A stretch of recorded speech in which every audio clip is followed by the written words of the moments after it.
This is probably going to be the toughest part of the speech. My daughter shares my grandmother's name, Marie. My grandmother's name is Estelle Marie Talley. And she's not here tonight, but she was my first acting teacher. She told me, stand up straight, put your shoulders back, act like you got some sense. We would go places and I would wild out, and she says, act like you've been somewhere. And then when I would act a fool, she would beat me. She would whoop me. And she could get an Oscar for the way she whooped me because she was great at it. And after she whipped me, she would talk to me and tell me why she whipped me. Said, I want you to be a Southern gentleman. And she still talks to me now. Only now she talks to me in my dreams. And I can't wait to go to sleep tonight because we got a lot to talk about. I love you. There it is, ladies and gentlemen. Wow. You heard that right there. Wow, you got me with that, Sway. Man, you got me with that. Man, I was getting ready to be all over the couches and dancing, and then you hit me with that. I just, wow, I'm going to take them.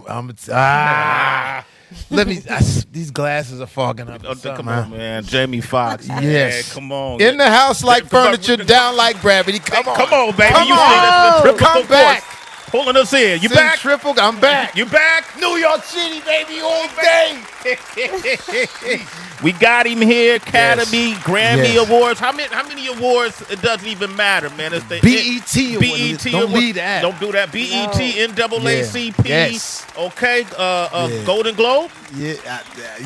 Okay. Yeah, Golden Globe. Golden Globe. Yeah. Okay. I don't even know where my Golden Globe is. It's crazy. What do you mean? You don't keep track of your awards? awards? I don't know where it is. I don't know where it is. Really? You know that, right, Dave? I don't know where it is.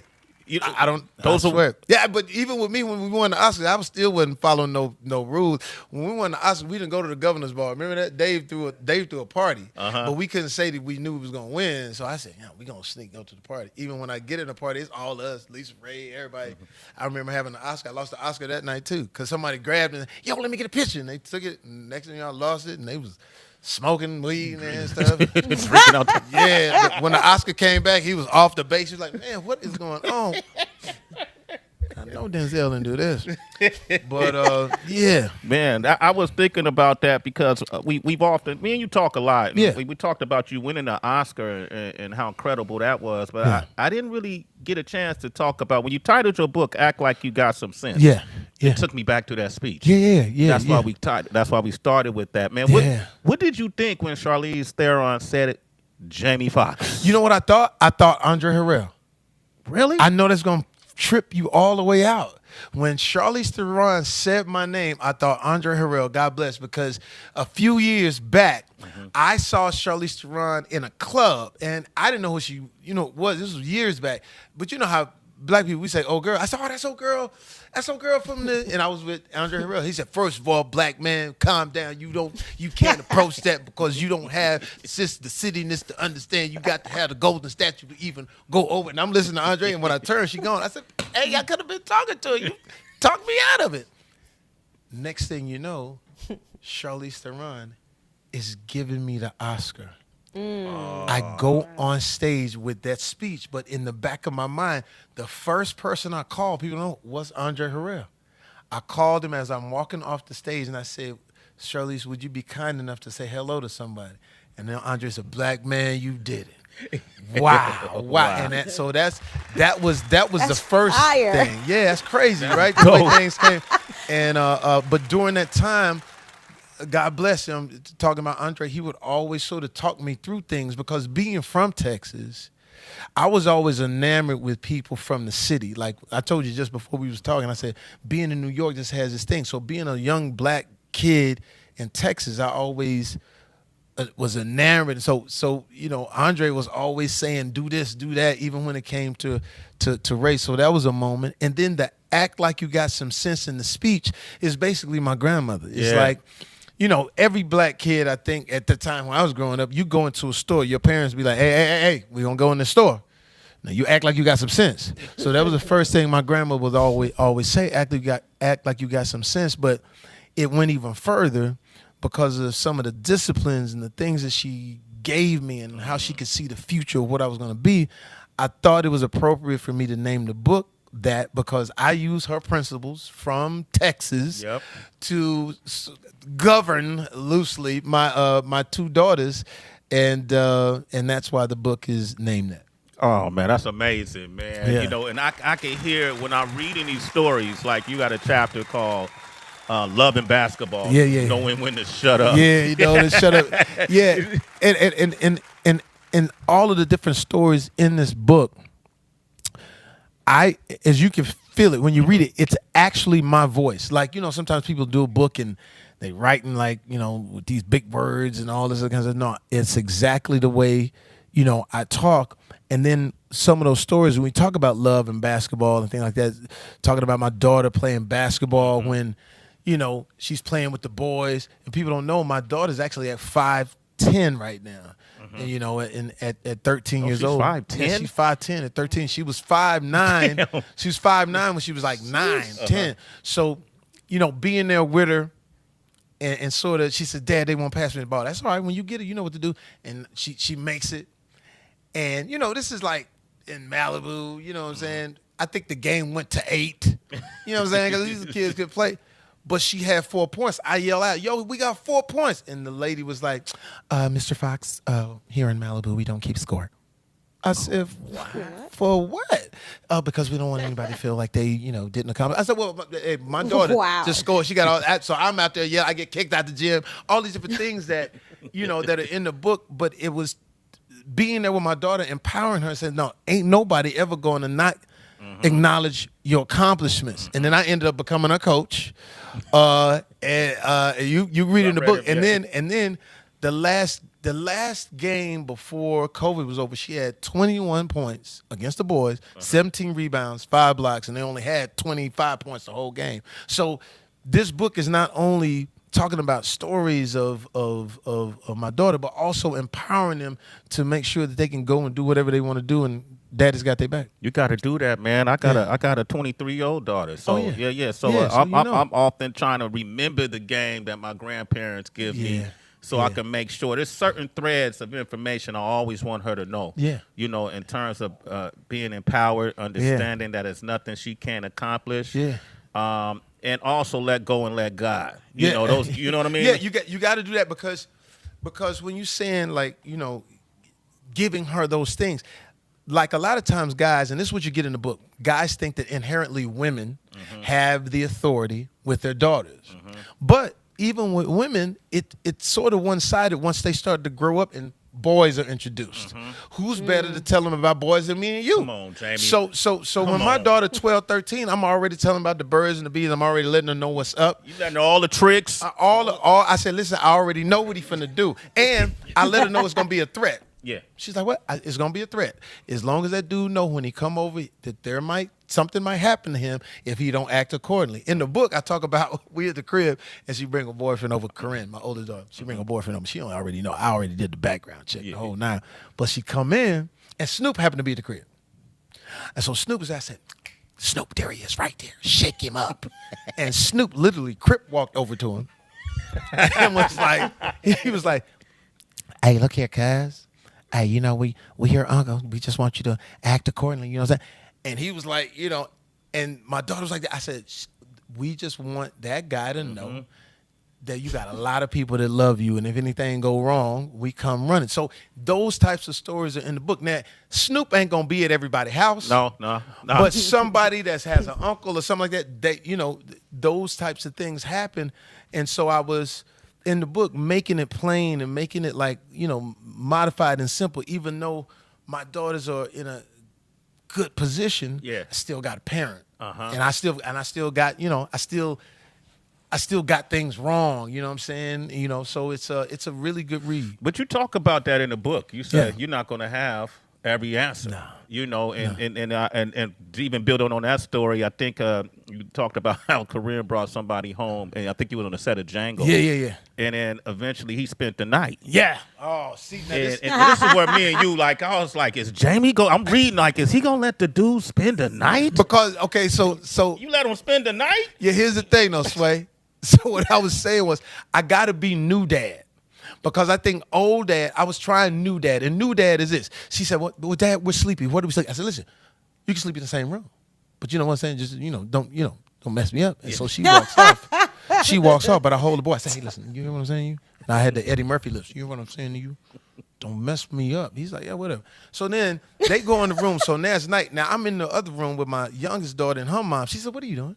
I said, I'm the new dad. You know what I'm saying? I'm taking the adventure out of it. So I know they ain't gonna do nothing because I'm taking the adventure. I don't know why I'm talking like Eddie Murphy, but I'm taking the adventure out. So now she said, well, you ain't gonna be doing that without us. I said, whatever, no, I'm new dad. So now I'm sitting there, it's like 4 a.m. Now I'm worried like you were. I said, oh man, did I suck at this? Or am I getting played? So I jump up, I said, I gotta go in there. She said, what are you gonna do? I don't know, I'm gonna figure something out. I knock on the door and just open up and my heart sank. Cause the boy is laying on top of the covers with all his clothes on. And she's under the covers. And I'm like, that's my baby. I woke her up. I said, get your ass up and see, I told you, it's new dad. So those new dad tactics are in. Now, do they work in every situation? Maybe not. But I know what it did. It allowed me to open those doors with my daughter so that we could talk about anything now. So it's like, and like I said, and we keep it funny and jolly and keep it moving. I love it, man. Jamie Foxx here, man. It's a great book. Act like you got some sense. I like it because it's really about you and your daughters, man. And if you take life lessons, like I like and then I'm going to let Heather and Tracy jump in. I like the lesson that give it up for not giving up. And that's one of the chapters. And you talk about how on any given Sunday, Oliver Stone just thought you sucked as an actor. Like he literally told you sucked. Yeah, see, a lot of people don't know that Any Given Sunday. My name is Willie Beam. When Any Given Sunday came about, I was a TV actor. So everything on TV was loud. So I went to the audition and I was like, yeah, all right, Any Given Sundays, understand? Shooting it. He said, you're terrible. I was like, what? And so he dismissed me because I was loud. So then I was like, at that time I thought In Living Color was big. In Living Color was big, but it was only big in certain places.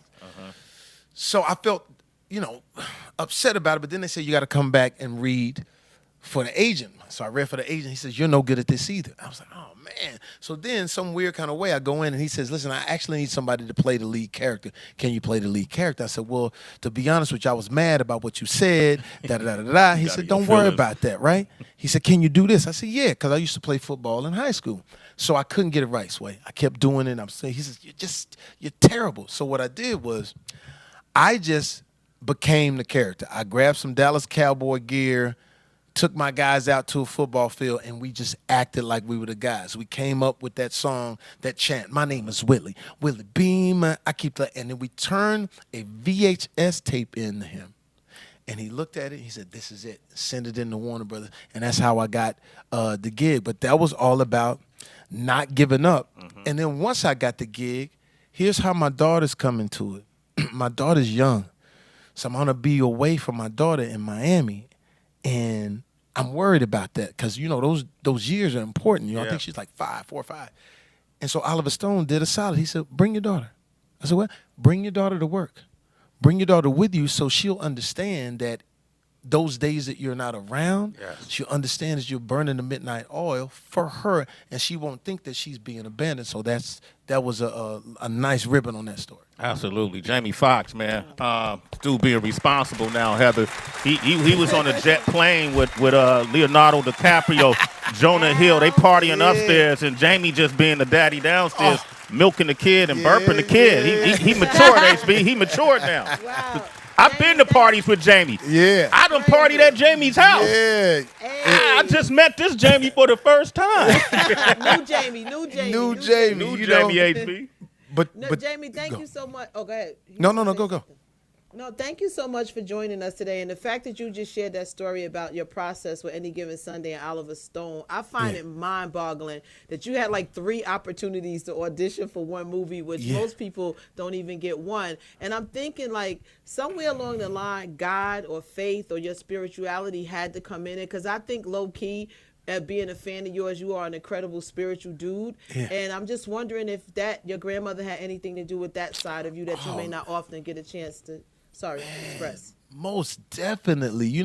I think like as parents, and what my grandmother was great at, my grandma was great at shaping me. Like I didn't have, I was only child and stuff. And my grandmother she stayed on me to make sure that I would have the resilience. You know, and my grandmother was tough. You know, like everybody talk about Tyler Perry, but my grandmother was the first Madea. And you know, I remember like getting. It's in the book, but this dude wanted to chest box. Let's chest box. I was all right, but if you hit me, my brother gonna shoot you with a gun. I said, what? How? Well, what are the odds? How am I gonna? And so anyway, after that happened, I think I'm like, I guess I'm in the 7th grade or whatever, or 5th grade. So I'm outside, you know, just crying. That cry, you know. She's, boy, what's wrong with you? I said, Arthur down there did what is. So I remember my grandmother putting on a muumuu, and she said, let's go. I said, we're gonna go to that house. Because ain't nobody gonna hear my voice. So she's walking, as she's walking with the muumuu, the right side of the muumuu is swinging. And so I'm like, what's in the muumuu? And when she knocked on the door with the gun. It was a 380. She knocked on the door, king, king, king. And the lady came to the door and she put the gun in everybody on the house. Says, listen, I don't have no problem out here with y'all. This boy over here is special. Okay? Don't treat him any kind of way, but with kindness. And so I watched that and I said, oh, my grandmother had so much love for me that she was actually willing to go to jail. She was going. So having that discipline and what she gave me in church and, you know, and the spirituality and things like that definitely come into play. And at the same time, she taught me that you got to be willing to go to jail to make sure that your kids are good, metaphorically. Yes. Wow. Come on, man. She with a 380. Yeah, oh yeah, for sure. The swinging muumuu. Spiritual gangster right there. Yeah. Jamie, I'm so happy to see you. I'm so happy to hear you. I'm so happy when there's more projects that you're at the helm with. Yeah. You know, I thought about this when you were speaking to us with David Allen Greer when you guys were promoting Dad Stop Embarrassing Me. And this is coming back into my mind now. Did you ever believe that myth that when a man has a daughter, it's a form of karma for like a past life of being a playboy? Did that ever enter your mind? I mean, I think that could be, but I know this sounds weird, but I was always a gentleman in my playboyness. Oh, okay. I can relate to That's that. like anytime I know it's weird, but it was like I'm definitely single deluxe. But I was always like, let's have fun. So when I had my daughters, I looked at it in reverse. I'm the right dad for a daughter because I know when that guy comes with, even with the slick talk or even with how to read and how to understand it. And so I didn't feel like I was gonna get treated in a way because of my karma. I was actually like, and when you meet my daughters, you understand, for whatever reason, I used to tell Corinne, you know you can mess up, right? You know, you can come in late. I never got a chance to say, I know there ain't alcohol on your breath. I know you ain't doing drugs. She never did any of that. So somewhere in the stars, it all worked out. Very nice. She probably, didn't come home with it. That's the, you know what I mean? That's what's important. But Corinne was square. Okay. Am I right, Dave? Like, I had to force her to a party one time because she's like, no, Dad, I'm in bed by 9. And she'd be the one getting me out the club. Come on out the club. It's even now today, like, it's embarrassing because sometimes I'll be in the club and she'll call, Dad, are you at the club? No. What's that? I don't know. Where is this I'm at? I don't know. Dad, please don't be at the club when I get there. I know. And then what's embarrassing is like, I'm too old to be in some of these clubs, especially in L.A. I was going to this club in L.A. and these girls pull up. Oh, my God, Jamie Foxx. I'm like, yeah, what's up? She said, we go to school with your daughter. Oh. Yeah. Are you going to the club? No, it's a open house.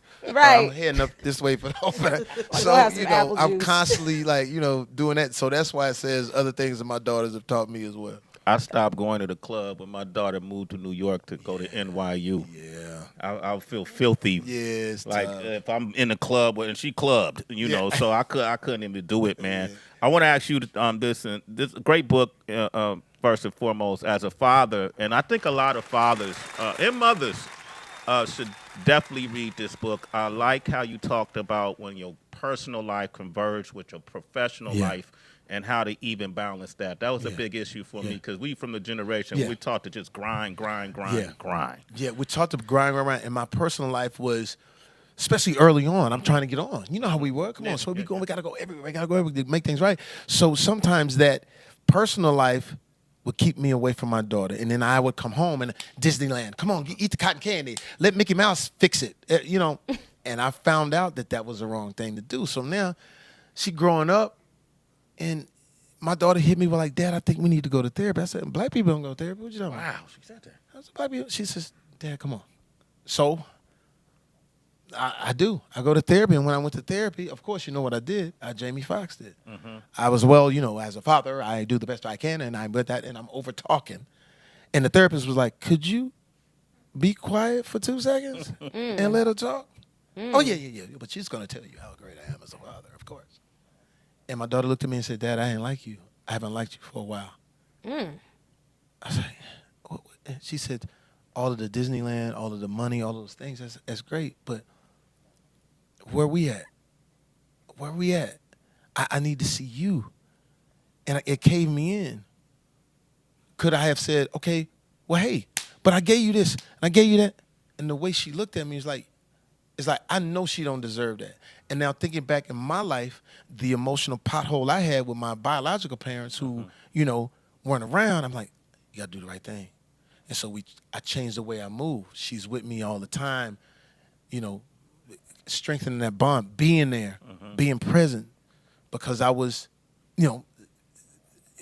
I wasn't wrong in trying to make sure we were secure, but knowing that somewhere inside me was like, yo, you need to slow down. And so we did that. So now you look at her now at 27. Yeah. She's running my company. Come on. She's producer on my show. Come on. She just wrote her own drama for TV. Come on. All of these wonderful things was because we take the time, not buy into our ego, not shy away from it because she's the girl and the mom should step forward. And now you can have that coolness of the relationship where your daughter right here, your daughter right there, and you got each other's back. I love it, man. Jamie Foxx, that's amazing, man.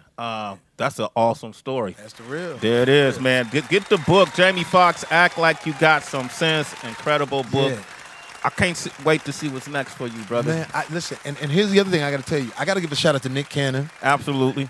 We sold out. This is the book tour, but we sold out the Apollo Theater. Now we faking with it's the book, but we did the show. I had 3 comedians come on. I had the DJ had it going. Nick did some stand up. We did some freestyle. I did stand up, at the thing, and it was stories in the book. But we took that opportunity to just have a ball, man. So Charlie Mack, shout out to him. We did that in Philly at the Met, and then we coming to L.A. As a matter of fact, James Corden is going to curate the one in L.A., so that's gonna be fun. Who curating the one in the Bay when y'all go to Oakland? Yeah, it's gotta be you, Sway. Come on, it's gotta did be he you, just Sway. suggest that? It's gotta He be just you. suggested that. We go to listen. We have, but the reason that I think that is great is because all these people know me. You know what I'm saying? And like Snoop is gonna curate the one in San Diego. Absolutely. So everybody out there, go ahead and grab a ticket because sometimes people think, oh, you're in chapter 16. I was no, man. We got the people at the publishers they out there partying we ain't never seen a book tour like this. So make sure you come out, check it out. And then I have to say this, tomorrow, the book comes out tomorrow officially, and it's also the day that my sister transitioned last year. So this is an homage to her, and in her spirit and everything like that. So I had to say that. Absolutely, man. Thank you, Jamie. Thank you, baby. I love this side of you, brother. Come on, man. I want to hear more and more because there's so much information in this book. He's giving you the keys to his success. As a father, as an actor, as a comedian, as a composer, all the things that he does. So make sure you get the book. Jamie Foxx, Act Like You Got Some Sense. Love you, Jamie. Love you, baby. All the time. Man. Thanks, Jamie. Thank you, baby. All right, that's Jamie Foxx, citizens. We got Tracy G with some Celebrity Wire up next. Yeah, man. Jussie Smollett. Wow, I have an update.